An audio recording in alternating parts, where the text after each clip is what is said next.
What's up, fight fans? This is Kurt DeVille with Counterpunch Boxing News, and I'm gonna give you guys just a series of names. And I want to know if these names are familiar to you. Roy Jones Jr., Sugar Shane Mosley, Fernando Vargas, Mickey Bey, Luis Ortiz, Antonio Tarver,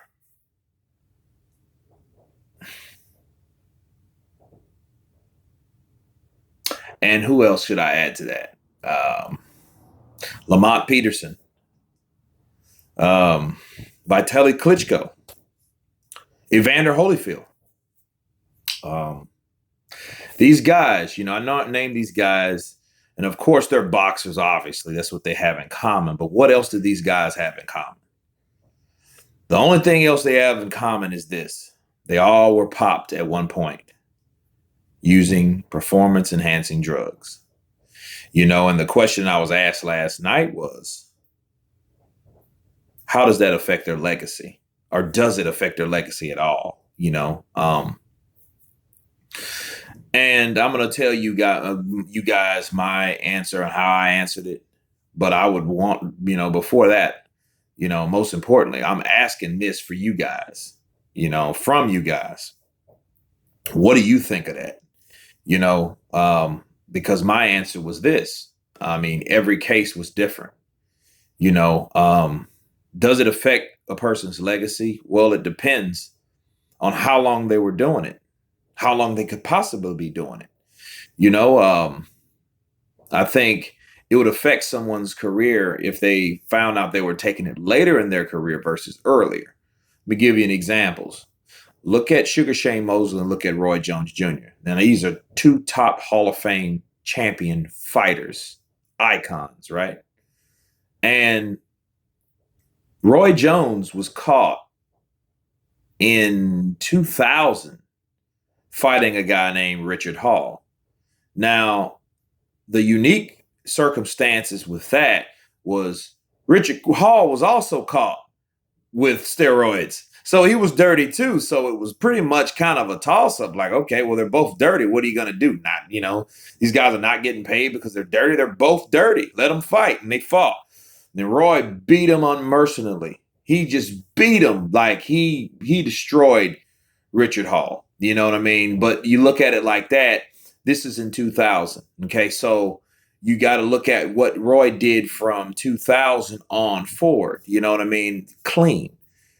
Sugar Shane Mosley, in his case, he was popped in like 2001 or 2, which he had to testify on what he was taking and how long he took it. But this was in the early times. But you look at that is, who did he fight before that? He fought in 2000. He fought Oscar De La Hoya. You know what I mean? And he beat Oscar De La Hoya. And actually, he beat him twice. But then he beat him in 2003, which was after that segment. So in that way, he kind of redeemed himself, because you could make an argument like, hey, you fought Oscar De La Hoya, and chances are you were dirty. You were juicing. So, but he got popped, and then he fought him again and for a rematch in 2003, and he beats him still. Okay, that's understandable, because now that's Sugar Shane Moses' way of redeeming himself. You know what I mean? So, guys like Vitaly Klitschko, Antonio Tarver, these guys were popped also, and Luis Ortiz was popped after winning a particular championship. It's time for him to redeem himself on March 3rd. We've already talked about that, the guys that follow this channel. So, we'll see how good he is clean, But then you have guys like Mickey Bey, Fernando Vargas, these particular guys, Evander Holyfield. He falls in that pool. These guys lost. These guys were the same ones. Fernando Vargas, fighting De La Hoya, loses. Comes in ripped up. Never seen him with a six-pack. Never seen Fernando Vargas with a six-pack ever. Right? He goes in there and gets beat. I mean, he puts up a good fight. You could tell he was strong. You could tell, like, dude, this dude was really training to see his body, his physique in that type of condition. But he gets beat. He gets knocked out. He gets stopped in the 11th. So, Mickey Bey, he loses a decision against Rancis Bartholomew. I remember that fight. I watched that fight. and he loses. So that doesn't really mean that you're gonna win. It's not a shoe in to win just because you go in juiced up. You know what I mean? So, you look at it like that. So if you lost, I don't think steroids would even affect your legacy. You know what I'm saying? Especially if you go in there and you lose. So really, how much influence does performance enhancing drugs have on a fighter? I also added this though. I look at things that can ruin your legacy, like it did, example, Antonio Margarito, Jose Resto, those guys. And Antonio Margarito, he's known for beating Miguel Cotto, stopping Miguel Cotto in round 11. But next fight, he fights January of 2009. He fights Sugar Shane Mosley. Unjuiced Sugar Shane Mosley, because remember, he got popped back in 2001, 2002. So this guy's been fighting clean the whole time because, the guys that are under the radar that has already been popped are the ones they're looking at a little closely, you know what I'm saying, with the magnifying glass. So he fought Mosley, gets his ass handed to him, gets beat down. I mean, I saw a fight like that, and I saw how Shane fought him. And I never seen Antonio Margarito take an ass whooping like that. It was almost like he was mad at him for damn near cheating him, right? So he gets knocked out. Karma hits him. He gets knocked out. He gets suspended. He gets fined. He goes back in there and fights Manny Pacquiao, gets his ass beat again badly to the point he gets his eye socket broken. And he took a beating.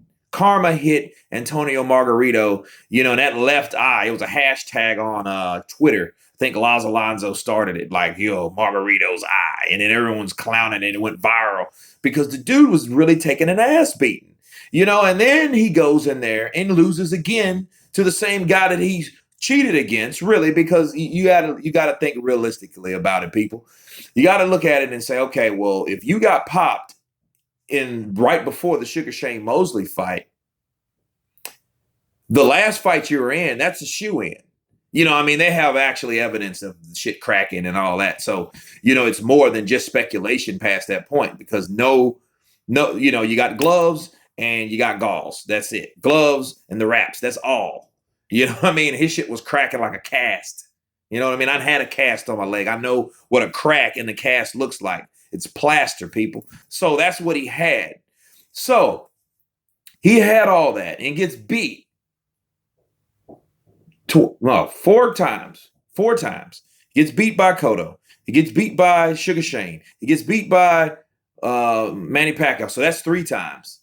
Then the problem with that is, just like Shane, just like Roy Jones Jr., these guys have showed you examples of them fighting without the speculation of something cheating, a substance, right? So, Sugar Shane beat, De La Hoya. Well, Margarito, after he got his ass beat by Cotto, and they stopped it because of his eye, right? Karma, his eye that he got from Pacquiao, that punishment he took, that beating he took. Okay, he fought 3 other times after he was allowed back, after he was cleared. So he was fine. Then he was let go because of medical issues, because of the eye. Well, he fought 3 guys. He fought Carson Jones. He fought Ramon Alvarez, and he fought Jorge Paez Jr. Okay. He fought these 3 dudes. And none of these times did he show examples of him showing actual power.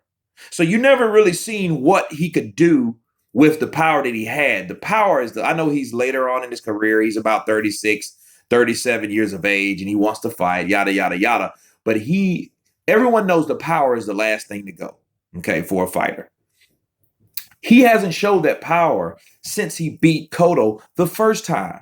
So, in the first fight, rather. So, there's no evidence of you ever having that type of power that you say you claimed you had before you got popped. That's the problem with that. So yeah, that's how you can ruin your legacy, because you haven't showed anyone how good you really were. You know what I mean? And that's how I explained it, but I want to know what you guys think about it. So I want your comments, concerns, remarks below, please, because this is one of those things that, that is really a good question. Does performance enhancing drugs have a great merit on legacy if you get popped, you know. So you guys tell me what you think, and you guys been counterpunched. Peace.